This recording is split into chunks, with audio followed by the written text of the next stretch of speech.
Jack London. Cro-Blanc.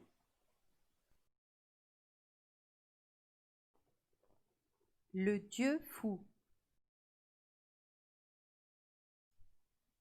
Les quelques hommes blancs qui se trouvaient à Fort Yukon vivaient depuis longtemps dans la contrée. Avec orgueil, ils se dénommaient eux-mêmes les Sour Dogs ou pâtes aigres, parce qu'ils préparaient sans levure un pain légèrement acidulé. Ils ne professaient que du dédain pour les autres hommes blancs qu'amenaient les vapeurs, et qu'ils désignaient sous le nom de Tchétchakos, parce que ceux-ci faisaient, au contraire, lever leur pain pour le cuire. De ce fait, il y avait antagonisme entre les uns et les autres, et les gens du fort se réjouissaient de tout ce qui survenait de désagréable aux nouveaux arrivants. Spécialement, ils se divertissaient beaucoup des mauvais traitements infligés aux chiens qui débarquaient par Cro-Blanc et sa détestable bande.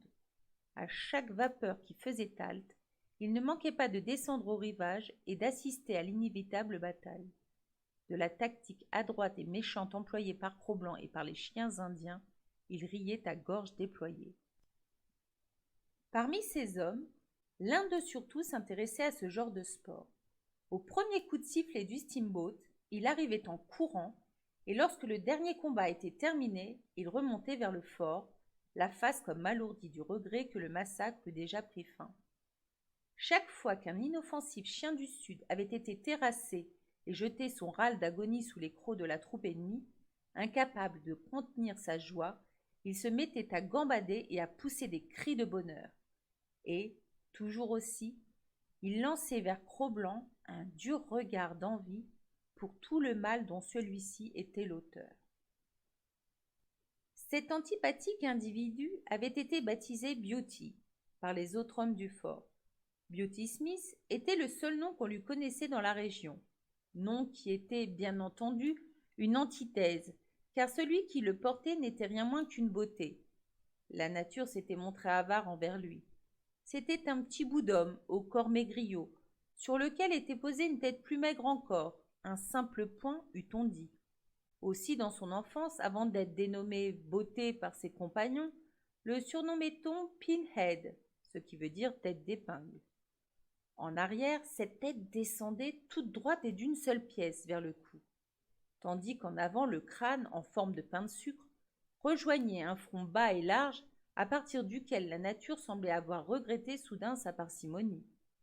Devenue prodigue à l'excès, elle avait voulu de gros yeux, séparés par une distance double de l'écart normal. Élargissant démesurément le reste de la face, la mâchoire était effroyable, énorme et pesante. Elle proéminait et semblait, en dessous, reposer à même sur la poitrine, comme si le cou eût été impuissant à en soutenir le poids.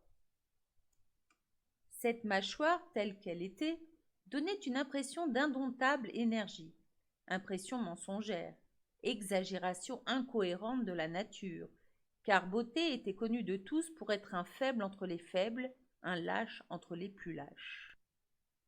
Nous achèverons de le décrire en disant que ses dents étaient longues et jaunes et que les deux canines, plus longues encore que leurs sœurs, dépassaient comme des crocs de ses lèvres minces. Ses yeux étaient jaunes comme ses dents et chassieux, comme si la nature y eût fait ruisseler toutes les humeurs qu'elle tenait en réserve dans les canaux du visage. Quant à ses cheveux, couleur de boue et de poussière jaunâtre, ils poussaient sur sa tête rares et irréguliers, pointant sur le devant de son crâne en touffes et paquets déconcertants. En somme, Beauté était un vrai monstre, ce dont il n'était pas responsable assurément et ne pouvait être blâmé, n'ayant pas moulé lui-même l'argile dont il était pétri. Dans le fort, il faisait la cuisine pour les autres hommes, lavait la vaisselle et était chargé de tous les gros travaux. On ne le méprisait pas, on le tolérait, par humanité et parce qu'il était utile. On en avait peur aussi. Il y avait toujours à craindre, dans une de ces rages de lâche, un coup de fusil dans le dos ou du poison dans le café. Mais personne ne savait préparer comme lui le fricot, et quel que fût l'effroi qu'il inspirait, Beauté était bon cuisinier. Tel était l'homme qui délectait ses regards des féroces prouesses de Cro-Blanc et n'eut plus bientôt qu'un désir, le posséder. Il commença par faire des avances au louveteau qui feignit de les ignorer. Puis, les avances devenant plus pressantes, celui-ci se hérissa, montra les dents et prit du large. Cro-Blanc n'aimait pas cet homme dont l'odeur était mauvaise. Il pressentait que le mal était en lui. Il craignait sa main étendue et l'affection de ses paroles mielleuses. Il le haïssait. Chez les êtres simples, la notion du bien et du mal est simpliste elle-même. Le bien est représenté par toute chose qui apporte contentement et satisfaction et évite la peine. Le mal signifie tout ce qui est incommode et désagréable, tout ce qui menace et frappe. Cro-Blanc devinait que Beauty Smith était le mal. Aussi était-il sage de le haïr.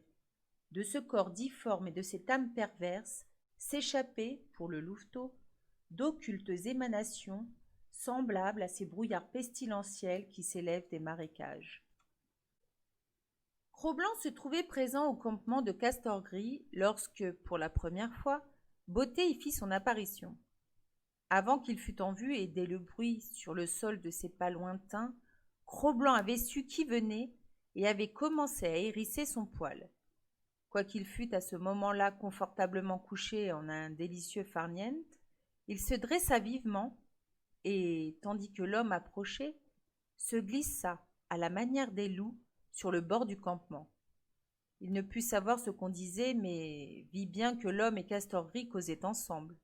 Par moments, l'homme le montrait du doigt, et il grondait alors comme si la main dont il était distant de 50 pieds se fût exactement abaissée sur lui. L'homme qui s'en apercevait riait, et Cro-Blanc reculait de plus en plus vers le couvert des bois voisins, en rampant doucement par terre. Castor-Gris refusait de vendre la bête. Son commerce l'avait enrichi, déclarait-il, et il n'avait besoin de rien. Cro-Blanc était d'ailleurs un animal de valeur, le plus robuste des chiens du traîneau et le meilleur chef de file. Il n'avait pas son pareil dans toute la région du Mackenzie et du Yukon. Il savait combattre comme pas un et tuer un autre chien aussi aisément qu'un homme tue une mouche. D'ailleurs, à cet éloge, les yeux de Beauty Smith s'allumaient et, d'une langue ardente, il léchait ses lèvres minces. Non, décidément, Cro-Blanc n'était pas à vendre. Mais Beauty Smith savait la façon de s'y prendre avec les Indiens. Il rendit à Castor-Gris de fréquentes visites et, chaque fois, était cachée sous son habit une noire bouteille. Une des propriétés du whisky est d'engendrer la soif. Castor-Gris eut soif. Les muqueuses brûlées de son estomac s'enfiévrèrent et celui-ci commença à réclamer, avec une exaspération croissante, le liquide corrosif. En même temps, le cerveau de l'Indien, bouleversé par l'horrible stimulant, enlevait au malheureux tout scrupule pour satisfaire sa passion. Les bénéfices acquis par la vente des fourrures et des mocassins se mirent à partir et, à mesure que s'aplatissait la bourse de Castor-Gris, sa force de résistance diminuait aussi. Finalement, argent, marchandises et volonté, tout s'en était allé. Rien ne demeurait à Castor-Gris que sa soif prodigieuse, qui régnait diaboliquement en lui et dont la puissance augmentait à chaque souffle qu'il émettait sans avoir bu. C'est alors que Beauté revint à la charge et reparla de la vente de Cro-Blanc. Mais cette fois, le prix offert était payable en bouteilles, non en dollars, et les oreilles de Castor-Gris étaient mieux ouvertes pour entendre. « Le chien est à toi, finit-il par dire, si tu peux mettre la main dessus. » Les bouteilles furent livrées, mais 2 jours après, ce fut Beauty Smith qui revint dire à Castor-Gris : « Attrape-le donc toi-même !» Cro-Blanc, en rentrant un soir au campement, vit avec un sourire de satisfaction que le terrible dieu blanc, contrairement à son habitude, n'était pas là. Il s'étendit par terre avec volupté, comme si un poids qui pesait sur lui avait disparu. Sa joie fut de courte durée. À peine était-il couché que Castor-Gris vint vers lui en titubant et lui lia autour du cou une lanière de cuir. Puis il s'assit à côté du louveteau, tenant d'une main la lanière, tenant de l'autre une bouteille, à laquelle il buvait de temps en temps, la levant en l'air en renversant la tête avec force glou-glou.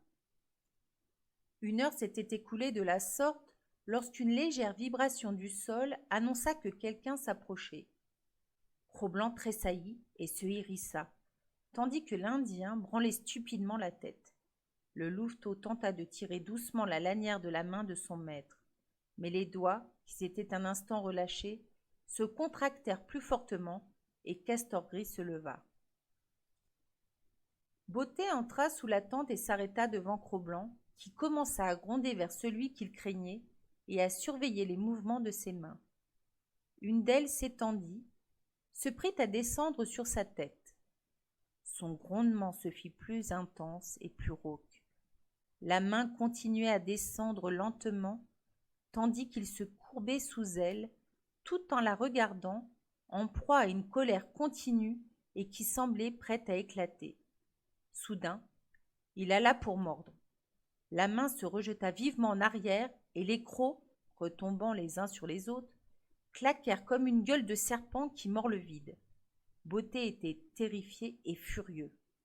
Mais Castor Gris donna une tape à Cro-Blanc, qui se coucha aussitôt au ras du sol, en une respectueuse obéissance. Cependant, Beauty Smith, que le louveteau ne cessait pas d'observer, était parti, puis était revenu, porteur d'un gros gourdin. Castor Gris lui remit alors l'extrémité de la lanière, et Beauté fit le mouvement de s'en aller. La lanière se tendit.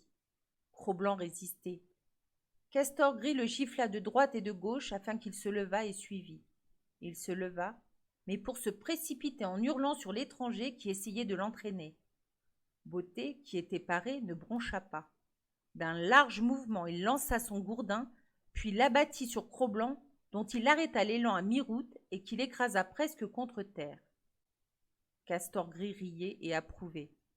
Beauté tira la lanière à nouveau, et Cro-Blanc, tout trébuchant, rampa humblement à ses pieds. Il ne renouvela pas son agression.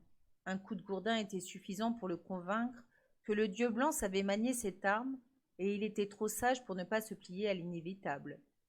Il suivit donc les talons de Beauty Smith, lugubre, sa queue entre les jambes, mais en grondant toujours sourdement. Beauty Smith le surveillait prudemment du coin de l'œil et tenait prêt son gourdin. Quand ils furent arrivés au fort, Beauté, l'ayant solidement attaché, s'en alla coucher. Cro-Blanc attendit 1 heure environ. Puis, jouant des dents, en 10 secondes il fut libre. Il n'avait pas perdu de temps à mordre à tort et à travers. Juste ce qu'il fallait. La lanière avait été coupée en 2 tronçons, aussi proprement qu'avec un couteau.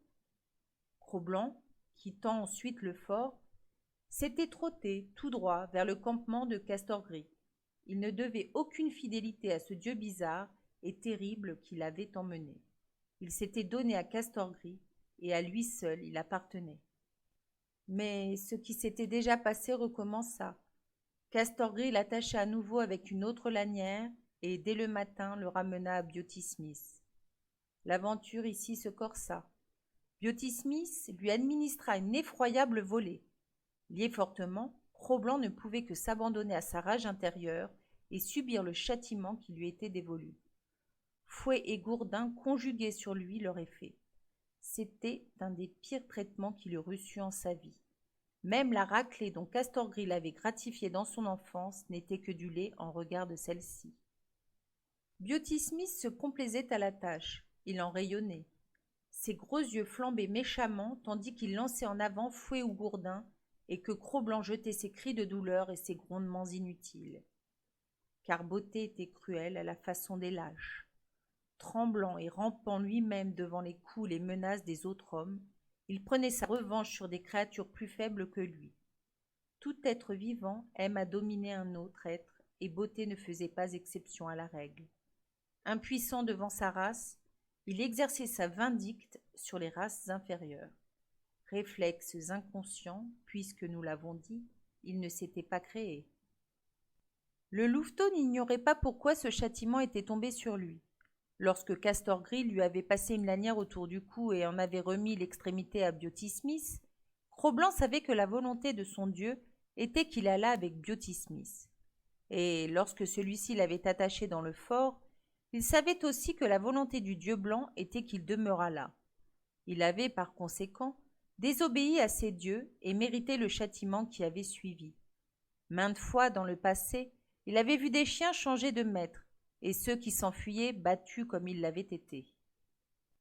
Mais, si sage qu'il fût, des forces latentes en sa nature l'avaient emporté sur sa sagesse.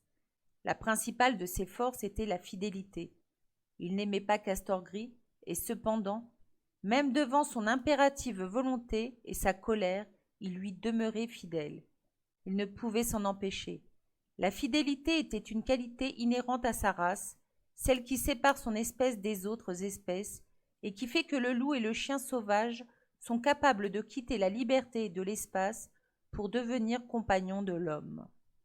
La raclée terminée, Cro-Blanc fut attaché dans le fort, non plus avec une lanière de cuir, mais au bout d'un bâton. Il n'en persista pas moins dans sa fidélité à Castorgris. Castorgris était son propre dieu, son dieu particulier, et en dépit de la volonté du dieu, il ne prétendait pas renoncer à lui. Son dieu l'avait livré et trahi, c'est qu'il s'était, à ce dieu, donné corps et âme sans réserve aucune, et ce don de lui-même ne pouvait être révoqué. Durant la nuit, il renouvela son exploit de la veille. Lorsque les hommes du fort furent endormis, il s'attaqua au bâton auquel il était lié. Le bâton était attaché de si près à son cou qu'il ne semblait pas possible qu'il pût arriver à le mordre. C'est là un acte dont tout chien est réputé incapable. Il y réussit cependant, à force de tordre ses muscles et de contorsions acharnées. Ce fut un casse sans précédent. Toujours est-il que Cro-Blanc quitta le fort en trottant, au petit matin, portant pendu à son cou la moitié du bâton qu'il avait rongé. La sagesse lui commandait de ne pas revenir vers Castorgris, qui, 2 fois déjà, l'avait trahi. La survivance de sa fidélité le ramena pour être, une 3e fois, livré et abandonné. Il fut rattaché par l'Indien et remis à Beauty Smith lorsque celui-ci vint le réclamer. La correction eut lieu sur place et augmenta encore en cruauté. Castorgris regardait tranquillement, tandis que l'homme blanc manœuvrait sa trique. Il ne donnait plus sa protection. Cro-Blanc n'était plus son chien. Lorsque les coups s'arrêtèrent, le louveteau était à moitié mort. Un faible chien du sud n'eût pas survécu. Lui, il ne mourut pas tout à fait. Son étoffe était plus solide, sa vitalité plus tenace. Mais il était à ce point défaillant qu'il ne pouvait plus se porter, et que Beauty Smith dut attendre, pour l'emmener, qu'il eût repris quelque force. Aveugle et chancelant, il suivit alors les pas de son bourreau. Il fut ensuite attaché à une chaîne qui défiait ses dents, et ce fut en vain qu'il s'évertua à arracher le cadenas qui reliait cette chaîne à une grosse poutre. Quelques jours après, Castorgris, devenu un parfait alcoolique et en pleine banqueroute, quitta le Porcupine pour refaire à rebours son long voyage sur le Mackenzie. Cro-Blanc demeurait sur le Yukon, la propriété d'un homme plus qu'à demi fou et le type achevé de la brute. Mais qu'est-ce qu'un loup peut bien comprendre à la folie? Pour Cro-Blanc, son nouveau maître était un dieu sinistre, mais toujours un dieu. Tout ce qu'il savait, c'est qu'il devait se soumettre à sa volonté, obéir à son désir, se plier à sa fantaisie.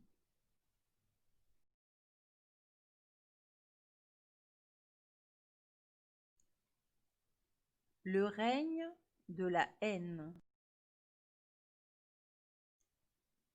Sous la tutelle du dieu fou, Cro-Blanc devint à son tour un être vraiment diabolique. Il était tenu enchaîné dans un enclos situé derrière le fort, et où Beauty Smith venait l'agacer, l'irriter et le repousser vers l'état sauvage par toutes sortes de menus tourments.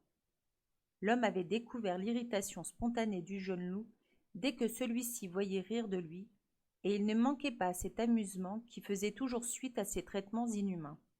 C'était un rire sonore et méprisant, à grands éclats, et tout en riant, le dieu tendait ses doigts vers Cro-Blanc en signe de dérision. Dans ces moments, Cro-Blanc sentait sa raison s'en aller. Dans les transports de rage auxquels il s'abandonnait, il devenait plus fou que Beauty Smith lui-même. Cro-Blanc avait été hier l'ennemi de sa race. Il devenait maintenant, avec férocité encore accrue, l'ennemi de tout ce qui l'entourait. Sa haine était aveugle et sans la moindre étincelle de raison. Il haïssait la chaîne qui l'attachait. le passant qui l'épiait à travers les barreaux de son enclos, le chien qui accompagnait ce passant et qui grondait méchamment en insultant à son malheur. Il haïssait les matériaux de l'enclos qui l'emprisonnaient, et bientôt, par-dessus tout, il prit en haine Beauty Smith. Mais Beauté avait un but dans sa conduite. Un beau jour, un certain nombre d'hommes blancs se réunirent autour de l'enclos de Cro-Blanc, et Beauté, étant entré gourdin en main, détacha la chaîne du cou du jeune loup. Celui-ci, lorsque son maître fut sorti, put aller et venir en liberté dans l'enclos, et commença par vouloir se jeter sur les hommes blancs qui étaient dehors. Il était magnifiquement terrible. Sa taille atteignait alors plus de 5 pieds de long et 2 pieds et demi à la hauteur de l'épaule. Par sa mère, il avait hérité de lourdes proportions du chien, en sorte qu'il pesait sans une once de graisse ni de chair superflue dans les 90 livres. Il était tout muscle, tout os et tout nerf, ce qui est la plus belle condition d'un combattant. La porte de l'enclos s'ouvrit à nouveau. Cro-Blanc attendit. Quelque chose d'extraordinaire allait sans nul doute se produire. La porte s'ouvrit moins étroitement, puis se referma à toute volée sur un énorme mâtin qu'elle avait laissé passer. Cro-Blanc n'avait jamais vu de chien de cette espèce, mais il ne fut troublé ni de la forte taille, ni de l'air arrogant de l'intrus. Il ne vit en lui qu'un objet qui n'était ni bois ni fer, et sur lequel il allait enfin pouvoir décharger sa haine. Il bondit sur le mâtin et, d'un coup de croc, lui déchira le côté du cou. Le mâtin secoua sa tête en grondant horriblement et s'élança à son tour sur Cro-Blanc, qui, sans attendre la riposte, se mit, selon sa tactique, à bondir à droite, à bondir à gauche, lançant ses crocs, puis reculant à nouveau sans livrer prise un instant. Du dehors, les hommes criaient et applaudissaient, tandis que Beauty Smith était comme en extase du merveilleux succès de ses pratiques. Il n'y eut dès l'abord aucun espoir de victoire pour le matin. Il manquait de présence d'esprit dans la conduite du combat, et ses mouvements étaient insuffisamment alertes. Finalement, il fut dégagé et traîné dehors par son propriétaire, tandis que Beauty Smith frappait à tour de bras avec son gourdin sur le dos de Cro-Blanc pour lui faire lâcher prise. Il y eut alors le paiement d'appareil et des pièces de monnaie cliquetèrent dans la main de Beauty Smith.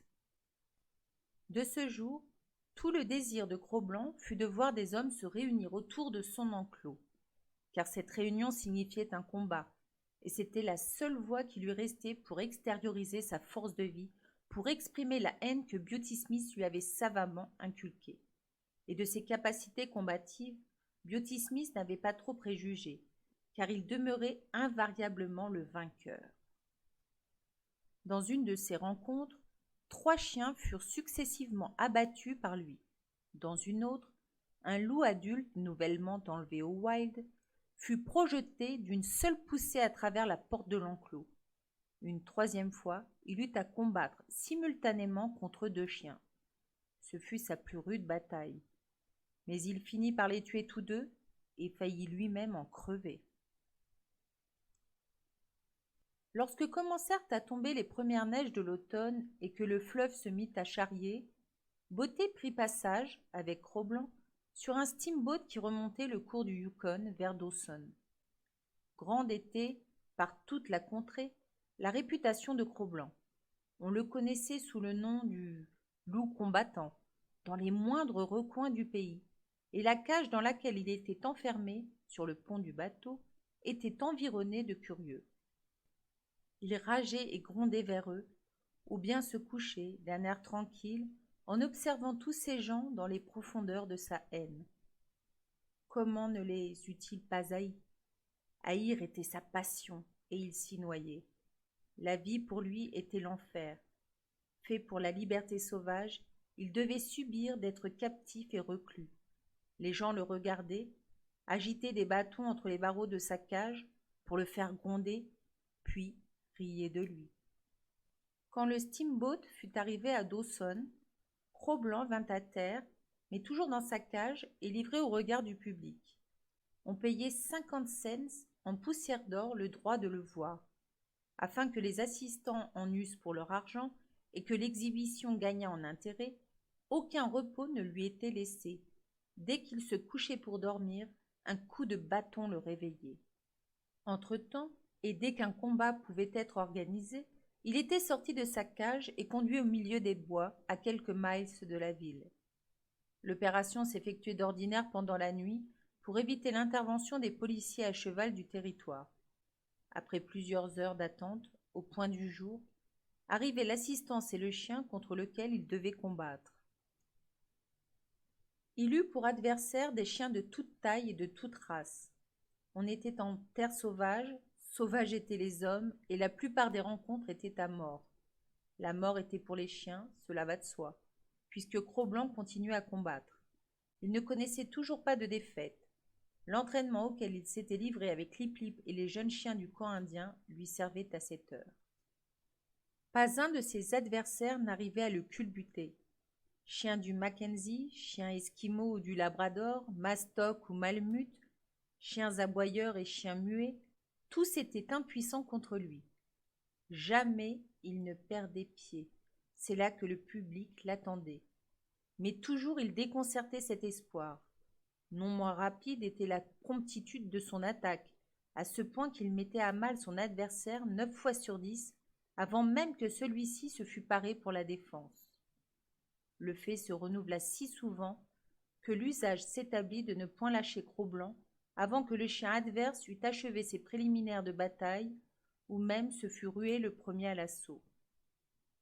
Peu à peu, les rencontres de ce genre se firent plus rares.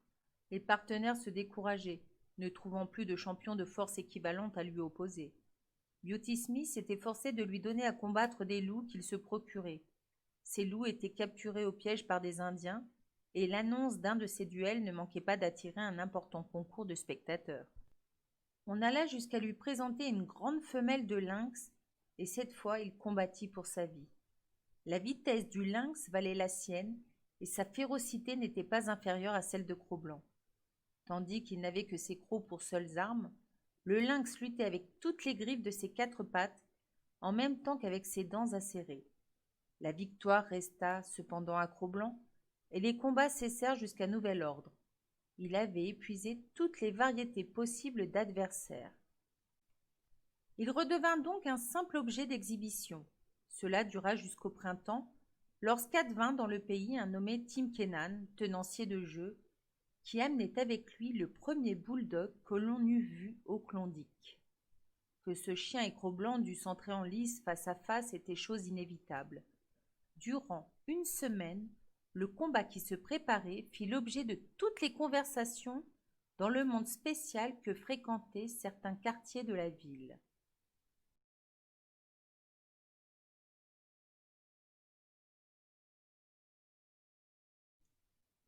La mort adhérente. Lorsque l'heure de la rencontre fut venue, Beauty Smith détacha la chaîne qui retenait Cro-Blanc et se retira en arrière. Cro-Blanc, pour une fois, ne fit pas une attaque immédiate. Il demeura immobile, les oreilles pointées en avant, alerte et curieux, observant l'étrange animal qu'il avait devant lui. Jamais il n'avait vu un semblable chien. Tim Kennan poussa le bulldog en lui disant à mi-voix « Vas-y !» Le bulldog se dandinait au centre du cercle qui entourait les deux champions, court, trapu et l'air gauche. Il s'arrêta après quelques pas et loucha vers Cro-Blanc. Il y eut des cris dans la foule. « Vas-y, Cherokee, crève-le, Cherokee, bouffe-le !» Mais Cherokee ne semblait pas disposé à combattre. Il tourna la tête vers les gens qui criaient, en clignant de l'œil et en agitant son bout de queue avec bonne humeur. Ce n'était pas qu'il eût peur de Cro-Blanc. Non, c'était simple paresse de sa part. Il ne lui semblait pas, d'ailleurs, qu'il fût dans ses obligations de combattre le chien qu'on lui présentait. Cette espèce ne figurait point sur la liste à laquelle il était accoutumé, et il attendait qu'on lui offrît un autre chien. Tim Kennan entra dans l'enceinte et, se courbant vers Cherokee, se mit à lui gratter les 2 épaules, à lui rebrousser le poil, afin de l'inciter à aller de l'avant. Le résultat en fut d'irriter le chien peu à peu. Cherokee commença à gronder d'abord en sourdine, puis plus âprement dans sa gorge. Au rythme des doigts correspondait celui des grondements qui, au fur et à mesure que le mouvement de la main s'accélérait, devenaient plus intenses et brusquement se terminèrent en un aboi furieux. Tout ce manège ne laissait pas non plus Cro-Blanc insensible. Son poil se soulevait sur son cou et sur ses épaules. Tim Kennan, après avoir passé la main sur le poil de sa bête encore une fois, abandonna Cherokee à lui-même. Le bouledogue était prêt à s'élancer. Mais déjà Cro-Blanc avait frappé. Un cri d'admiration et de stupeur s'éleva. Avec la rapidité et la souplesse d'un chat plutôt que d'un chien, il avait couvert la distance qui le séparait de son adversaire, puis avait rebondi au large après l'avoir lacéré. Le bouledogue saignait d'une oreille arrachée et d'une large morsure dans son cou épais. Il n'eut pas l'air d'y prêter attention, ne laissa pas échapper une plainte, mais marcha sur Cro-Blanc. La vélocité de l'un, l'inébranlable tenue de l'autre passionnaient la foule. Les premiers paris se renouvelèrent avec une mise augmentée. D'autres furent engagés. La même attaque et la même parade se répétèrent. Cro-Blanc bondit encore en avant, lacéra, puis reflua en arrière sans être touché. Et encore son étrange ennemi le suivit sans trop se presser, sans lenteur excessive, mais délibérément, avec détermination, comme on traite une affaire. Il avait de toute évidence un but qu'il se proposait et une méthode pour arriver à ce but. Le reste ne comptait pas et ne devait pas le distraire. Cro-Blanc s'en aperçut, et cela le rendit perplexe. Il en était tout dérouté. Ce chien était décidément bien étrange. Il avait le poil ras et ne possédait point de fourrure protectrice. Les morsures s'enfonçaient sans peine dans une chair grasse qu'aucun matelas ne protégeait, et il ne semblait pas que l'animal eût la capacité de s'en défendre. Il ne se fâchait pas non plus, et saignait sans se plaindre, ce qui était non moins déconcertant. À peine un léger cri lorsqu'il avait reçu son châtiment. Ce n'était pas pourtant que Cherokee fût impuissant à se mouvoir. Il tournait et virait même assez vite. Mais Cro-Blanc n'était jamais là où il le cherchait. Il en était fort perplexe lui aussi. Il n'avait jamais combattu avec un chien qu'il ne pouvait appréhender, avec un adversaire qui ne cessait pas de danser et de biaiser autour de lui. Cro-Blanc ne réussissait pas cependant à atteindre, comme il l'eût voulu, le dessous de la gorge du bouledogue. Celui-ci la tenait trop bas, et ses mâchoires massives lui étaient une protection efficace. Le sang de Cherokee continuait à couler. Son cou et le dessus de sa tête étaient tailladés, et il persistait à poursuivre inlassablement Cro-Blanc, qui restait indemne. Une seule fois, il s'arrêta durant un moment, abasourdi, en regardant de côté vers Tim Kennan et en agitant son tronçon de queue en signe de sa bonne volonté. Puis il reprit avec application sa poursuite, en tournant en rond derrière Cro-Blanc.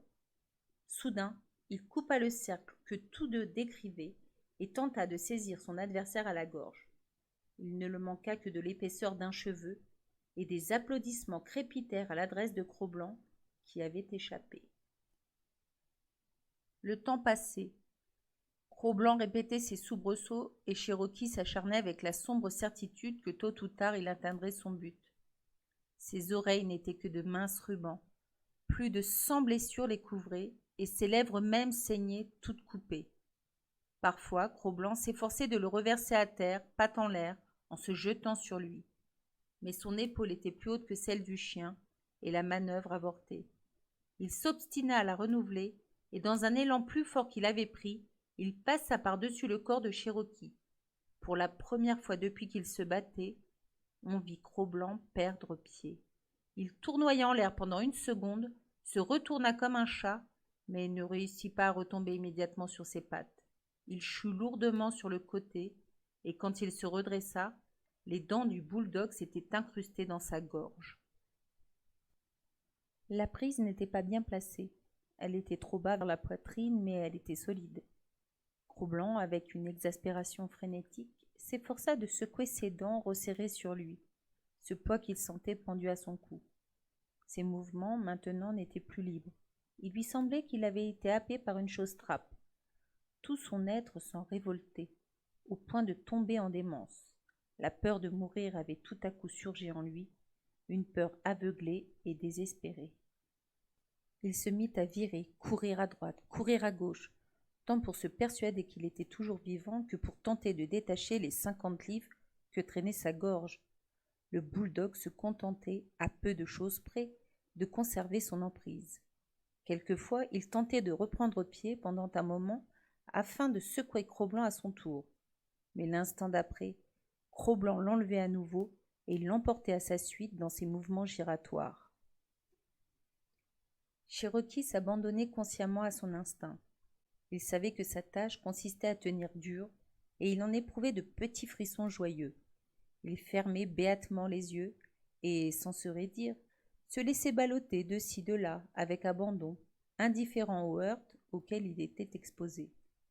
Cro-Blanc ne s'arrêta que lorsqu'il fut exténué. Il ne pouvait rien contre son adversaire. Jamais pareille aventure ne lui était arrivée. Il se coucha sur ses jarrets, pantelant et cherchant son souffle. Sans relâcher son étreinte, le bouledogue tenta de le renverser complètement. Cro-Blanc résista à cet effort, mais il sentit que les mâchoires qui le tenaillaient, par un imperceptible mouvement de mastication, portaient plus haut leur emprise. Patiemment, elles travaillaient à se rapprocher de sa gorge. Dans un mouvement spasmodique, il réussit à mordre lui-même le cou gras de Cherokee, là où il rattache à l'épaule. Mais il se contenta de le lacérer pour lâcher prise ensuite. Il ignorait la mastication de combat et sa mâchoire, au surplus, n'y était point apte. Un changement se produisit à ce moment dans la position des deux adversaires. Le bouledogue était parvenu à rouler Cro-Blanc sur le dos et, toujours accroché à son cou, lui était monté sur le ventre. Alors Cro-Blanc, se ramassant sur son train de derrière, s'était mis à déchirer à coups de griffes, à la manière d'un chat, l'abdomen de son adversaire. Cherokee n'eût pas manqué d'être éventré s'il n'eût rapidement pivoté sur ses dents serrées, hors de la portée de cette attaque imprévue. Mais le destin était inexorable, comme la mâchoire, qui, dès que Cro-Blanc demeurait un instant immobile, continuait à monter le long de la veine jugulaire. Seule, la peau flasque de son cou et l'épaisse fourrure qui la recouvrait sauvaient encore de la mort le jeune loup. Cette peau formait un gros rouleau dans la gueule du bouledogue, et la fourrure défiait toute entame de la part des dents. Cependant, Cherokee absorbait toujours plus de peau et de poils, et, de la sorte, étranglait lentement Cro-Blanc, qui respirait et soufflait de plus en plus difficilement. La bataille semblait virtuellement terminée. Ceux qui avaient parié pour Cherokee exultaient et offraient de ridicules surenchères. Ceux, au contraire, qui avaient misé sur Cro-Blanc étaient découragés et refusaient des paris à 10 pour 1, à 20 pour 1. On vit alors un homme s'avancer sur la piste du combat. C'était Beauty Smith. Il étendit son doigt dans la direction de Cro-Blanc, puis se mit à rire avec dérision et mépris. L'effet de ce geste ne se fit pas attendre. Cro-Blanc, en proie à une rage sauvage, appela à lui tout ce qui lui restait de force et se remit sur ses pattes. Mais, après avoir traîné encore autour du cercle les 50 livres qu'il portait, sa colère tourna en panique. Il ne vit plus que la mort adhérente à sa gorge et trébuchant, tombant, se relevant, enlevant son ennemi de terre, il lutta vainement, non plus pour vaincre, mais pour sauver sa vie. Il tomba à la renverse, exténué, et le bouledogue en profita pour enfouir dans sa gueule un bourrelet de peau et de poils encore plus gros. La strangulation complète était proche. Des cris, des applaudissements s'élevèrent à la louange du vainqueur. On clama « Cherokee, Cherokee !» Cherokee répondit en remuant le tronçon de sa queue, mais sans se laisser distraire de sa besogne. Il n'y avait aucune relation de sympathie entre sa queue et ses mâchoires massives. L'une pouvait s'agiter joyeusement sans que les autres détendissent leur implacable étau. Une diversion inattendue survint sur ces entrefaites. Un bruit de grelots résonna, mêlé à des aboiements de chiens de traîneau. Les spectateurs tournèrent la tête, craignant de voir arriver la police. Il n'en était rien. Le traîneau venait à toute vitesse de la direction opposée à celle du fort, et les deux hommes qui le montaient rentraient sans doute de quelque voyage d'exploration. Apercevant la foule, ils arrêtèrent leurs chiens et s'approchèrent afin de se rendre compte du motif qui réunissait tous ces gens. Celui qui conduisait les chiens portait moustache. L'autre, un grand jeune homme, était rasé à fleur de peau. Il était tout rouge du sang que l'air glacé et la rapidité de la course lui avaient fait affluer au visage. Cro-Blanc continuait à agoniser et ne tentait plus de lutter. Seuls des spasmes inconscients le soulevaient encore, par saccades, en une résistance machinale qui s'éteindrait bientôt avec son dernier souffle. Beatty Smith ne l'avait pas perdu de vue une seule minute. Même les nouveaux venus ne lui avaient pas fait tourner la tête. Lorsqu'il s'aperçut que les yeux de son champion commençaient à se ternir, quand il se rendit compte que tout espoir de vaincre était perdu, l'abîme de brutalité où se noyait son cerveau submergea le peu de raison qui lui demeurait. Perdant toute retenue, il s'élança férocement sur Cro-Blanc pour le frapper. Il y eut des cris de protestation et des sifflets, mais personne ne bougea. Beatty Smith persistait à frapper la bête à coups de souliers ferrés, lorsqu'un remous se produisit dans la foule. C'était le grand jeune homme qui se frayait un passage, écartant les gens à droite et à gauche sans cérémonie ni douceur. Lorsqu'il parvint sur l'arène, Beatty Smith était justement en train d'envoyer un coup de pied à Cro-Blanc, et une jambe levée se tenait en équilibre instable sur son autre jambe. L'instant était bon, et le grand jeune homme en profita pour appliquer à Beatty Smith un maître coup de poing en pleine figure. Beauté fut soulevé du sol, tout son corps cabriola en l'air, puis il retomba violemment à la renverse sur la neige battue. Se tournant ensuite vers la foule, le grand jeune homme cria « Tas de lâches, tas de brutes !» Il était en proie à une rage folle, à une sainte colère. Ses yeux gris avaient des lueurs métalliques et des reflets d'acier qui fulguraient vers la foule. Beatty Smith, une fois debout, s'avança vers lui reniflant et apeuré. Le nouveau venu, sans attendre de savoir ce qu'il voulait et ignorant l'abjection du personnage, pensa que Beauté désirait se battre. Il se hâta donc de lui écraser la face d'un second coup de poing avec un « Espèce de brute !» Beatty Smith, renversé à nouveau, jugea que le sol était la place la plus sûre qu'il y eût pour lui, et il resta couché là où il était tombé, sans plus essayer de se relever. « Viens ici, Matt, et aide-moi » dit le grand jeune homme à son compagnon qui l'avait suivi dans le cercle. Les deux hommes se courbèrent vers les combattants. Matt soutint Cro-Blanc, prêt à l'emporter dès que les mâchoires de Cherokee se seraient détendues. Mais le grand jeune homme tenta en vain, avec ses mains, d'ouvrir la gueule du bouledogue. Il suait, tirait, soufflait en s'exclamant entre chaque effort « Brute !» La foule commença à grogner et à murmurer. Les plus hardis protestèrent qu'on venait les déranger dans leur amusement. Mais ils se taisaient dès que le grand jeune homme, quittant son occupation, les fixait des yeux et les interpellait. « Brute, ignoble brute !»« Tous vos efforts ne servent de rien, monsieur Scott, dit Matt à la fin. Vous ne pourrez les séparer en vous y prenant ainsi. » Ils se relevèrent et examinèrent les deux bêtes toujours rivées l'une à l'autre. « Il ne saigne pas beaucoup, prononça Matt, et ne va pas mourir encore. »« La mort peut survenir dans un instant, répondit Scott. Là, vois-tu ? Le bouledogue a remonté encore un peu sa morsure. Il frappa Cherokee sur la tête, durement et plusieurs fois. Les dents, pour autant, ne se desserrèrent point. Cherokee remuait son tronçon de queue, ce qui voulait dire qu'il comprenait la signification des coups, mais aussi qu'il savait être dans son droit et accomplir strictement son devoir en refusant de lâcher prise. « Allons, quelqu'un de vous ne viendra-t-il pas nous aider ?» cria Scott à la foule en désespoir de cause. Mais son appel demeura vain. On se moqua de lui. On lui donna de facétieux conseils, on le blagua avec ironie. Il fouilla dans l'étui qui pendait à sa ceinture et en tira un revolver dont il s'efforça d'introduire le canon entre les mâchoires de Cherokee. Il taraudait si dur qu'on entendait distinctement le crissement de l'acier contre les dents. Les deux hommes étaient à genoux, courbés sur les deux bêtes. Tim Kennan s'avança vers eux sur l'arène et, s'étant arrêté devant Scott, lui toucha l'épaule en disant « Ne brisez pas ses dents, étranger !»« Alors c'est son cou que je lui briserai, » répondit Scott, en continuant son mouvement de va-et-vient avec le canon du revolver.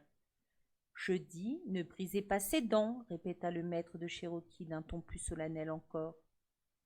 Mais son bluff fut inutile, et Scott ne se laissa pas démonter. Il leva les yeux vers son interlocuteur et lui demanda froidement. « Ton chien ?» Tim Kennan émit un grondement affirmatif. « Alors, viens à ma place et brise sa prise. » Tim Kennan s'irrita. « Étranger, je n'ai pas pour habitude de me mêler des choses que je ne saurais faire. Je serais impuissant à ouvrir ce cadenas. En ce cas, ôte-toi de là et ne m'embête pas. » Scott avait déjà réussi à insinuer le canon du revolver sur un des côtés de la mâchoire. Il manœuvra tant et tant qu'il atteignit l'autre côté. Après quoi, comme il eût fait avec un levier, il desserra peu à peu les dents du bulldog. Matt sortait à mesure de la gueule entr'ouverte, le bourrelet de peau et de poils de Cro-Blanc.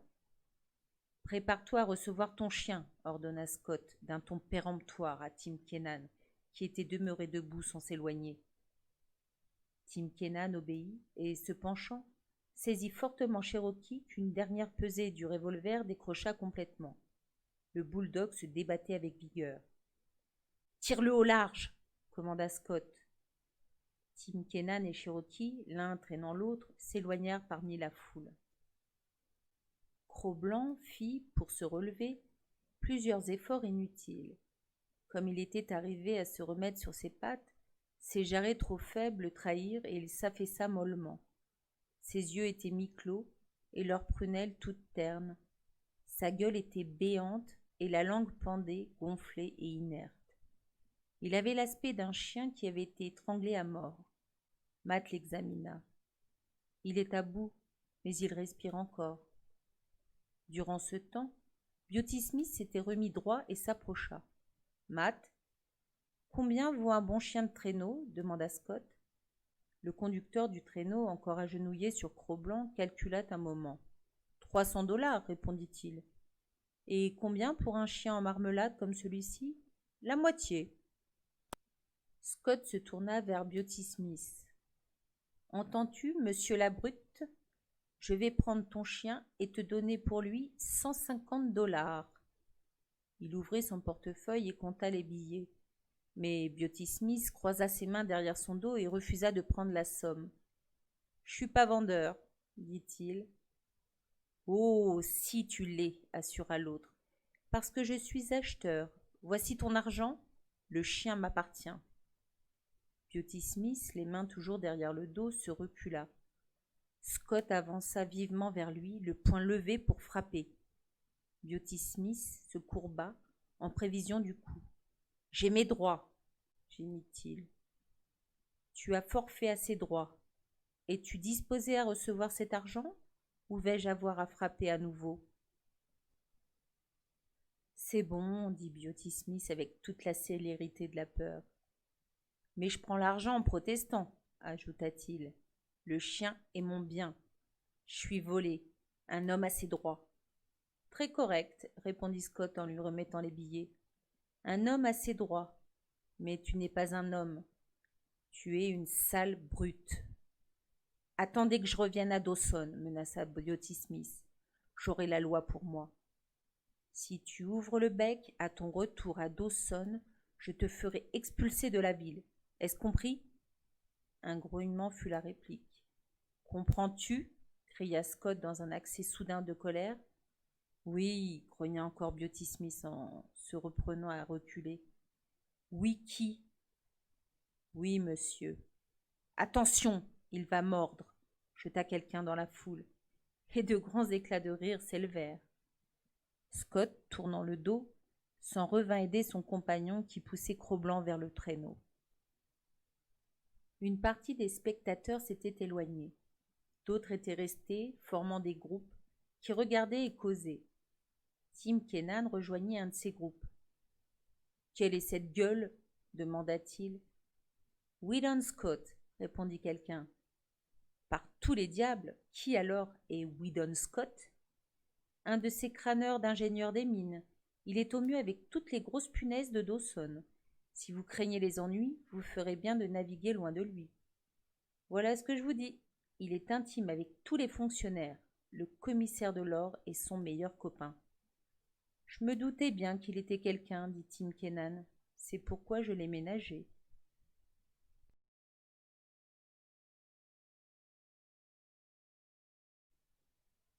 L'indomptable. J'en désespère, déclara Weedon Scott. Il était assis au seuil de la cabane de bois qu'il habitait, près de Dawson, et regardait Matt, le conducteur de ses chiens, qui leva les épaules en signe de découragement. Tous deux observaient Cro-Blanc, hérissé au bout de sa chaîne tendue, grondant férocement et se démenant afin de se jeter sur l'attelage de son nouveau possesseur. Quant aux chiens de l'attelage, Matt leur avait donné quelques bonnes leçons appuyées d'un bâton, leur enseignant qu'il fallait laisser tranquille Cro-Blanc. Ils étaient en ce moment couchés à quelque distance, apparemment oublieux de l'existence même de leur acrimonieux compagnon. « C'est un loup, et il n'y a nul moyen de l'apprivoiser, » reprit Weedon Scott. « Sur ce point, gardons-nous d'être trop absolus, » objecta Matt. « Peut-être, quoi que vous disiez, y a-t-il une part de chien en lui. Ce qui est certain, en tout cas, et je ne crains pas de l'affirmer. » Ici, Matt s'arrêta et secoua la tête d'un air entendu, en regardant le Moose Hide Mountain, la montagne de la peau d'élan, comme pour lui confier son secret. « Bon, ne sois pas avare de ta science, dit Scott un peu aigrement après quelques minutes d'attente. Quelle est ton idée? Crache-nous cela. » Matt retourna son pouce vers Cro-Blanc. « Loup ou chien, c'est tout un. Celui-ci a déjà été apprivoisé. »« Non. » »« Je dis oui. »« N'a-t-il pas déjà porté des harnais? Regardez à cette place, vous y verrez la marque qu'ils ont laissée sur sa poitrine. »« Matt, tu as raison. C'était un chien de traîneau avant que Beauty Smith eût acquis l'animal. Et je ne vois pas d'obstacle à ce qu'il le redevienne. »« Qu'est-ce qui te le fait penser ?» demanda Scott avec vivacité. Mais ayant considéré Cro-Blanc, il reprit un air désolé. « Nous l'avons depuis 2 semaines déjà, et s'il a fait des progrès, c'est en sauvagerie. Il faudrait que vous me laissiez agir à mon gré. Il y a une chance encore que nous n'avons pas courue, c'est de le lâcher pour un moment. » Scott eut un geste d'incrédulité. « Oui, je sais, reprit Matt. Vous avez déjà essayé de le détacher sans seulement parvenir à vous en approcher. Mais voilà, vous n'aviez pas de gourdin. Alors, tente le coup toi-même. » Le conducteur de chien prit un solide bâton et s'avança vers Cro-Blanc enchaîné, qui se mit aussitôt à observer le gourdin avec la même attention que prête un lion en cage à la cravache de son dompteur. « Regardez-moi ses yeux, dit Matt. C'est un bon signe. Il n'est pas bête et se garde bien de s'élancer sur moi. Non, non, il n'est pas sot. » Et comme l'autre main de l'homme s'approchait de son cou, Cro-Blanc se hérissa, gronda, mais se coucha par terre. Il fixait cette main du regard, sans perdre de vue celle qui tenait le gourdin suspendu, menaçant au-dessus de sa tête. Matt détacha la chaîne du collier et revint en arrière. Cro-Blanc pouvait à peine croire qu'il était libre. Bien des mois s'étaient écoulés depuis qu'il appartenait à Beauty Smith, et durant cette période, il n'avait jamais connu un moment de liberté. On le détachait seulement lorsqu'on le menait au combat, et, celui-ci terminé, on l'enchaînait de rechef. Il ne savait que faire de lui. Peut-être quelque nouvelle diablerie des dieux se préparait-elle à ses dépens. Il se mit à marcher lentement, précautionneusement, se tenant sans cesse sur ses gardes. Ce qui se passait là était sans précédent.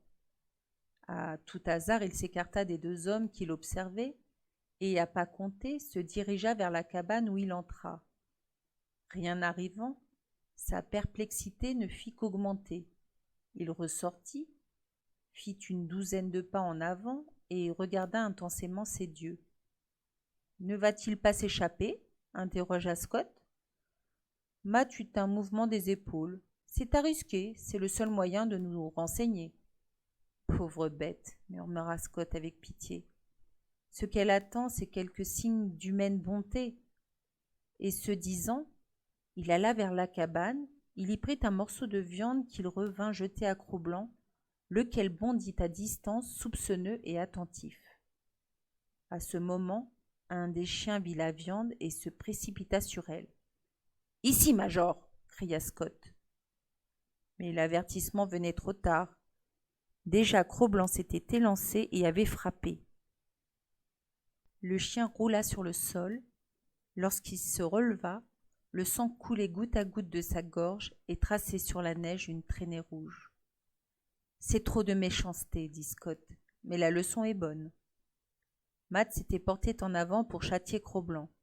Il eut un nouveau bond, les dents brillèrent, une exclamation retentit. Puis, toujours grondant, Cro-Blanc se recula de plusieurs mètres, tandis que Matt, qui s'était arrêté, examinait sa jambe. « Il a touché droit au but, annonça-t-il en montrant la déchirure de son pantalon, celle du caleçon qui était en dessous et la tache de sang qui grandissait. « Il n'y a pas d'espoir avec lui, je te l'avais bien dit, prononça Scott avec tristesse. Après toutes nos méditations à son sujet, la seule conclusion à laquelle nous arrivions est celle-ci. » Tout en parlant, il avait comme à regret pris son revolver, en avait ouvert le barillet et s'était assuré que l'arme était chargée. Matt intercéda. « Ce chien a vécu dans l'enfer, monsieur Scott. Nous ne pouvons attendre de lui qu'il se transforme instantanément en un bel ange blanc. Donnons-lui du temps. Pourtant, regarde, Major. » Matt se tourna vers le chien qui gisait dans la neige au milieu d'une flaque de sang et qui se préparait à rendre son dernier soupir. « La leçon est bonne, c'est vous-même qui l'avez dit, monsieur Scott. Major a tenté de prendre sa viande à Cro-Blanc, il en est mort. C'était fatal. Je ne donnerai pas grand-chose d'un chien qui ne ferait pas respecter son droit en pareil cas. Un droit tant que tu voudras, mais il y a une limite. » Matt s'entêta. « Moi aussi j'ai mérité ce qui m'arrive. Avais-je besoin de le frapper? Laissons-le vivre pour cette fois. S'il ne s'améliore pas, je le tuerai moi-même. » « Je te l'accorde, dit Scott, en mettant de côté son revolver. Dieu sait que je ne désire pas le tuer ni le voir tuer, mais il est indomptable. Laissons-le courir librement et voyons ce que de bons procédés peuvent faire de lui. Essayons cela. » Scott marcha vers Cro-Blanc et commença à lui parler avec gentillesse. « Vous vous y prenez mal, objecta Matt. Ne vous risquez pas sans un gourdin. » Mais Scott secoua la tête, bien décidé à gagner la confiance de Cro-Blanc, qui demeurait soupçonneux. Quel événement se préparait? Il avait tué le chien du dieu, mordu le dieu qui était son compagnon.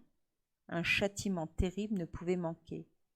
Hérissé, montrant ses crocs, les yeux à l'air, tout son être en éveil, il se tenait en garde. Le dieu n'avait pas de gourdin. Il souffrit qu'il s'approchât trop près de lui. La main du dieu s'avança et se mit à descendre sur sa tête.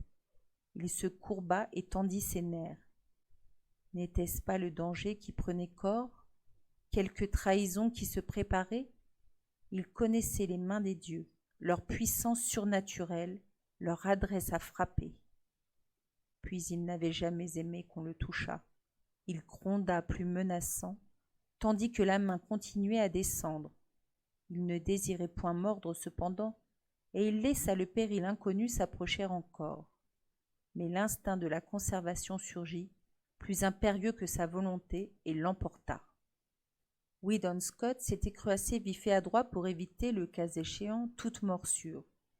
Il ignorait la rapidité déconcertante avec laquelle, pareil au serpent qui se détend, frappait Cro-Blanc. Il poussa un cri en sentant qu'il était atteint et prit sa main blessée dans son autre main. Matt était entré dans la cabane et en sortait avec un fusil. « Ici, Matt !» cria Scott. « Que prétends-tu » ? « Je vous ai fait une promesse tout à l'heure, répondit froidement Matt. Je vais la tenir. J'ai dit que je le tuerai moi-même à son prochain méfait. Non, le tue pas. Je le tuerai, ne vous déplaise. Regardez plutôt. » C'était maintenant au tour de Scott de plaider pour Cro-Blanc. Comment aurait-il pu s'amender en aussi peu de temps? On ne pouvait déjà jeter le manche après la cognée. C'est lui, Scott, qui s'était montré imprudent. Il était seul coupable. Durant ce colloque, Cro-Blanc demeurait hérissé et agressif, toujours décidé à lutter contre le châtiment de plus en plus terrible qu'il avait conscience d'avoir encouru. Sans doute se préparait un traitement qui serait l'égal de celui que lui avait un jour infligé Beatty Smith. Ce n'était plus toutefois vers Scott, mais vers Matt qu'il menaçait. Si je vous écoute, dit Matt, c'est moi qui vais être dévoré.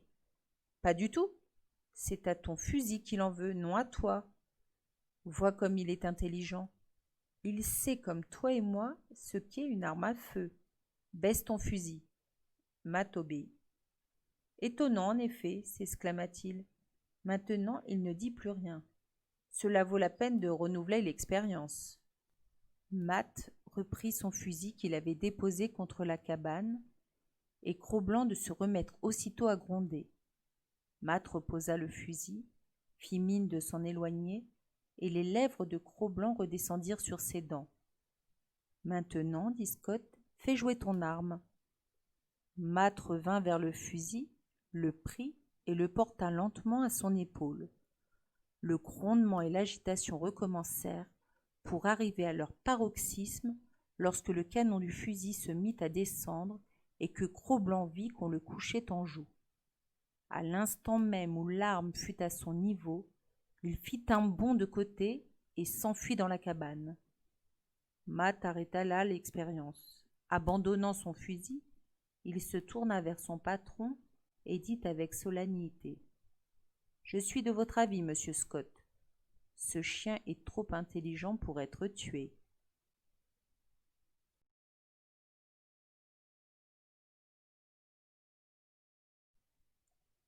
Le maître d'amour.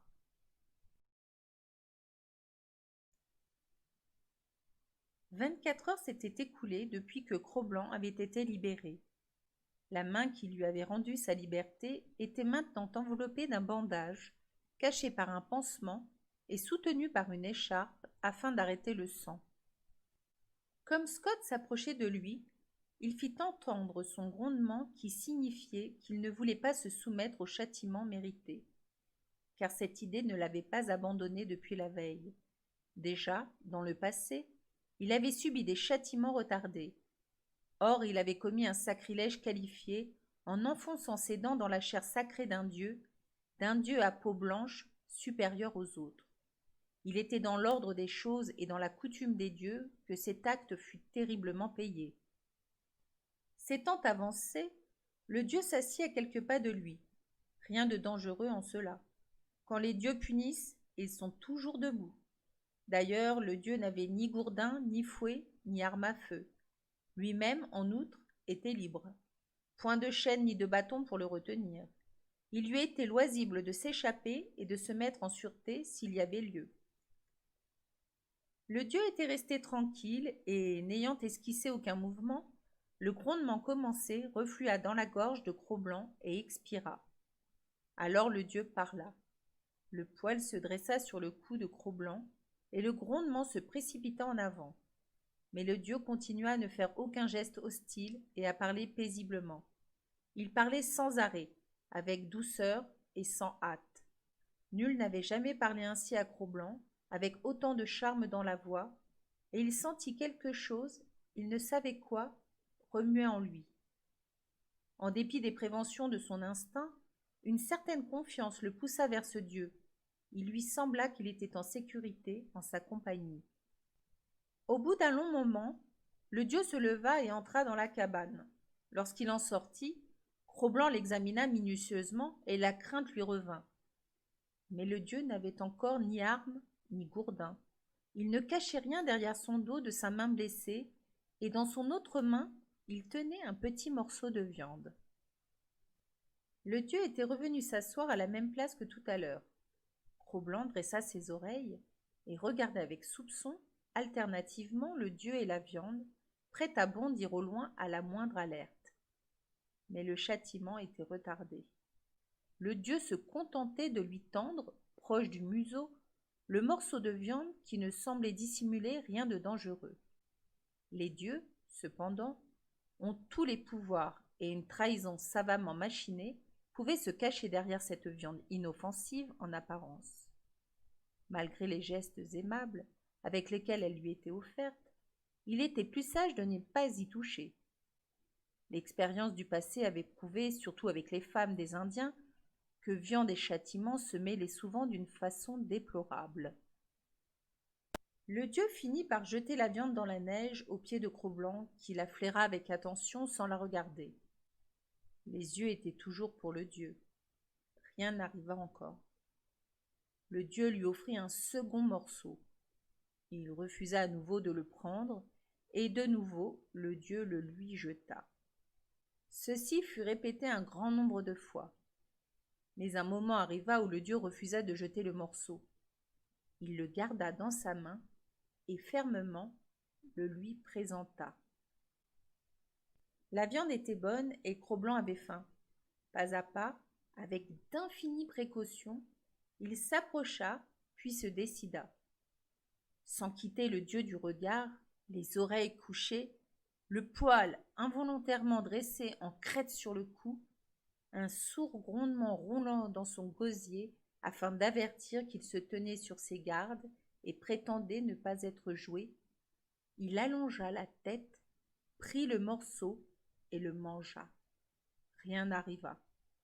Morceau par morceau, il mangea toute la viande et toujours rien n'arrivait. Le châtiment était encore différé. Cro-Blanc lécha ses babines et attendit. Le dieu s'avança et parla à nouveau avec bonté, puis il étendit la main. La voix inspirait la confiance, mais la main inspirait la crainte. Cro-Blanc se sentait tiraillé violemment par deux impulsions opposées. Il se décida pour un compromis, grondant et couchant les oreilles, mais ne mordant pas. La main continua à descendre jusqu'à toucher l'extrémité de ses poils tout hérissés. Il recula et elle le suivit, pressant davantage contre lui.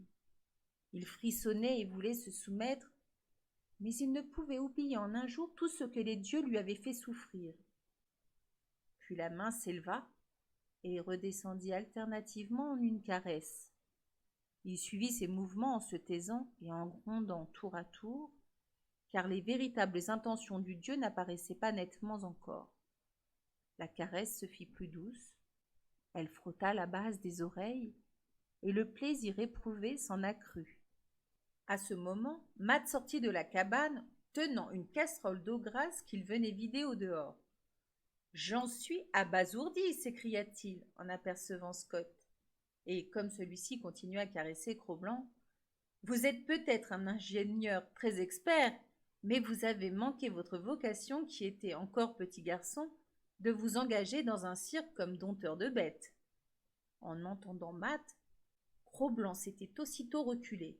Il grondait vers lui, mais non plus vers Scott qui le rejoignit, remit sa main sur la tête de l'animal et le caressa comme avant. Pour Cro-Blanc, c'était le commencement de la fin de son ancienne vie et du règne de la haine. Une autre existence, immensément belle, était pour lui à son aurore.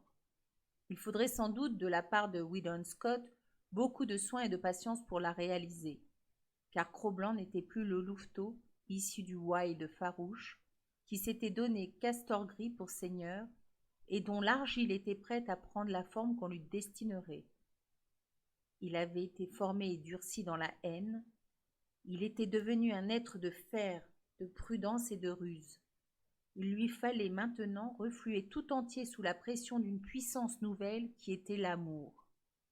Weedon Scott s'était donné pour tâche de réhabiliter Cro-Blanc, ou plutôt de réhabiliter l'humanité du tort qu'elle lui avait fait. C'était pour Scott une affaire de conscience. La dette de l'homme envers l'animal devait être payée. Tout d'abord, Cro-Blanc ne vit en son nouveau dieu qu'un dieu préférable à Beauty Smith. C'est pourquoi, une fois détaché, il resta. Et, pour prouver sa fidélité, il se fit de lui-même un gardien du bien de son maître. Tandis que les chiens du traîneau dormaient, il veillait et rôdait autour de la maison. Le premier visiteur nocturne qui se présenta pour voir Scott dut livrer combat à Cro-Blanc avec un gourdin, jusqu'à ce que Scott vînt le secourir. Bientôt, Cro-Blanc apprit à juger les gens. L'homme qui venait droit et ferme vers la porte de la maison, on pouvait le laisser passer tout en le surveillant, jusqu'au moment où, la porte s'étant ouverte, il avait reçu le salut du maître. Mais l'homme qui se présentait sans faire de bruit, avec une démarche oblique et hésitante, Regardant avec précaution et semblant chercher le secret, celui-là ne valait rien. Il n'avait qu'une chose à faire, s'enfuir en vitesse et s'en demander son reste. Chaque jour, Scott continuait à choyer et à caresser Cro-Blanc, qui prit goût de plus en plus à ses caresses. Quand la main le touchait, il grondait toujours, mais c'était l'unique son que put émettre son gosier, la seule note que sa gorge eût appris à proférer. Il eût voulu l'adoucir, mais il n'y parvenait pas.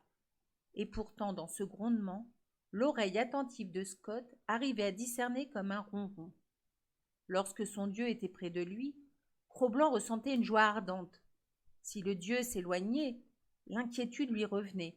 Un vide s'ouvrait en lui et l'oppressait comme un néant. Dans le passé, il avait eu pour unique but son propre bien-être et l'absence de toute peine. Maintenant, il en allait différemment. Dès le lever du jour, au lieu de rester couché dans le coin bien chaud et bien abrité où il avait passé la nuit, il s'en venait attendre sur le seuil glacé de la cabane, durant des heures entières, le bonheur de voir la face de son Dieu, d'être amicalement touché par ses doigts et de recevoir une affectueuse parole. Sa propre incommodité ne comptait plus. La viande même passait au second plan, et il abandonnait son repas commencé afin d'accompagner son maître s'il le voyait partir pour la ville. C'était un vrai Dieu, un Dieu d'amour qu'il avait rencontré, et il s'épanouissait à ses chauds rayons. Adoration silencieuse et sans expansion extérieure, car il avait été trop longtemps malheureux et sans joie pour savoir exprimer sa joie. Trop longtemps il avait vécu replié sur lui-même pour pouvoir s'épandre. Parfois, quand son Dieu le regardait et lui parlait, une sorte d'angoisse semblait l'étreindre, de ne pouvoir physiquement exprimer son amour et tout ce qu'il sentait. Il ne tarda pas à comprendre qu'il devait laisser en repos les chiens de son maître.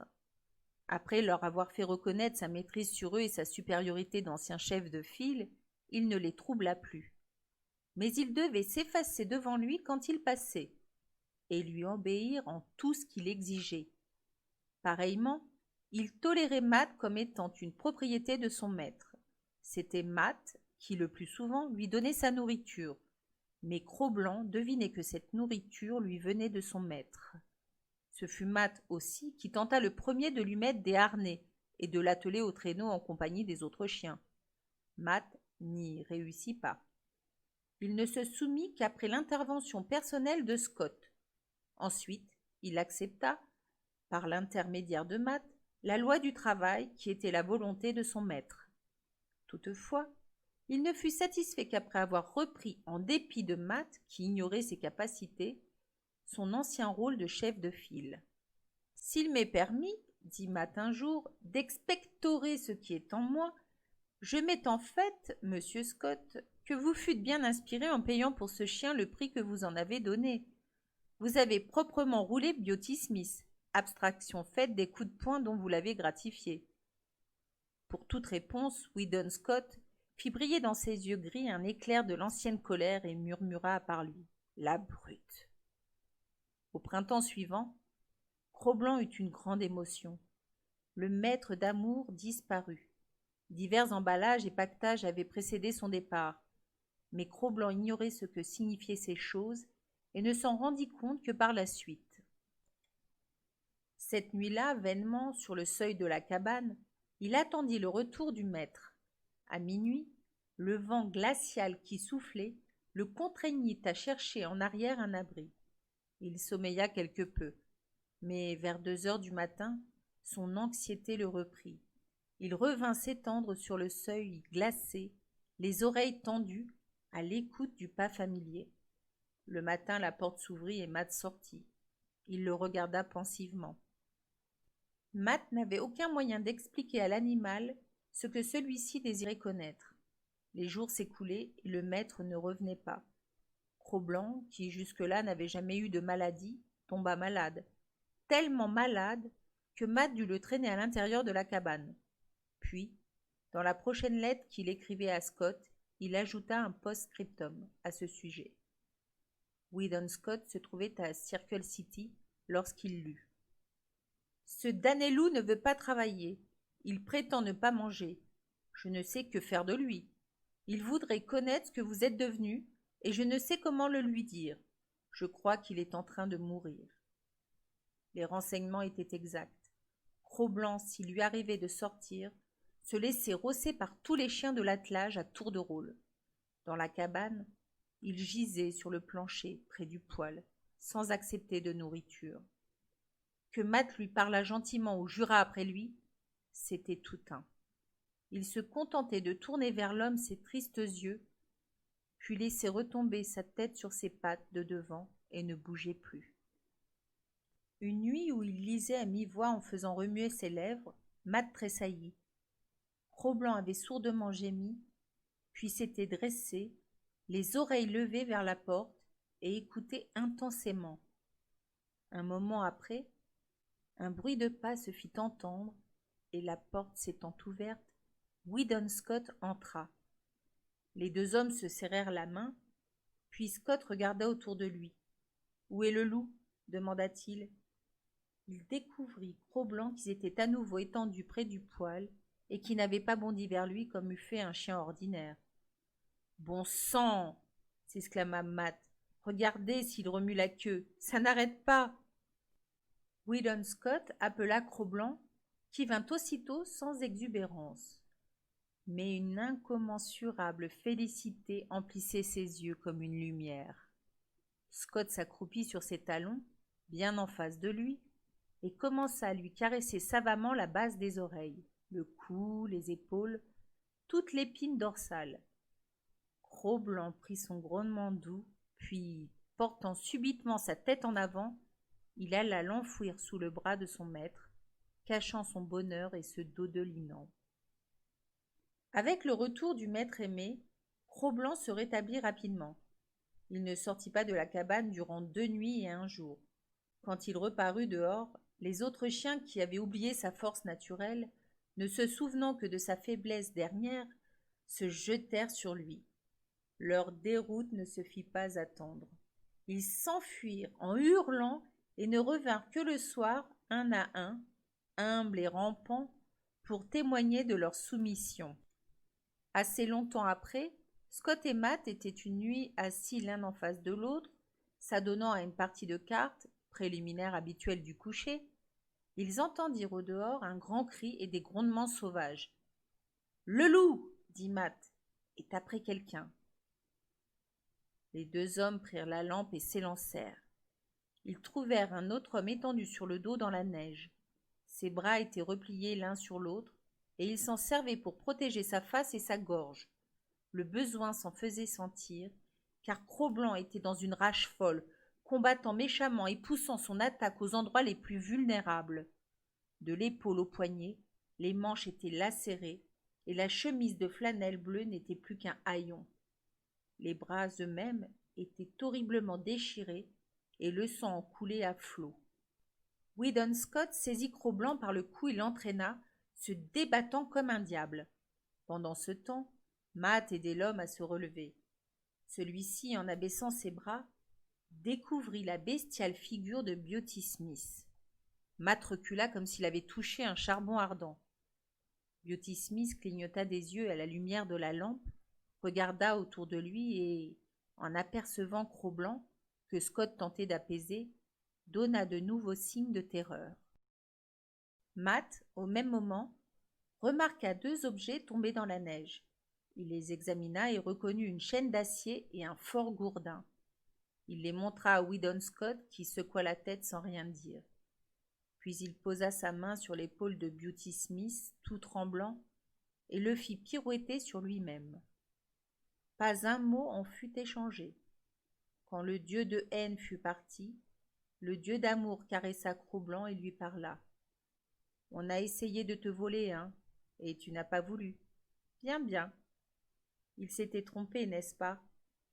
Il a dû croire à l'accueil qu'il a reçu qu'une légion de démons l'assaillait, » ricana Matt. Cro-Blanc, encore agité et le poil hérissé, grondait toujours. Puis lentement, ses poils retombèrent et un doux ronron se mit à ronfler dans sa gorge.